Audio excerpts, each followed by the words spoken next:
نبی کریم صلی اللہ علیہ وسلم نے فرمایا،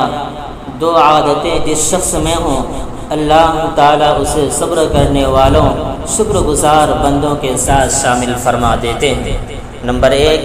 جو شخص اپنے دین کے معاملے میں اپنے سے اوپر والے کو دیکھتا ہے اور پھر اسے فالو کرتا ہے۔ نمبر 2،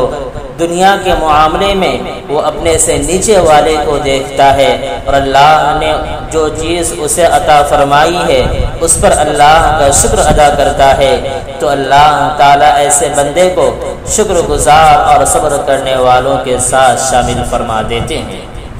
اور جو شخص اپنے دین کے معاملے میں اپنے سے کمتر کو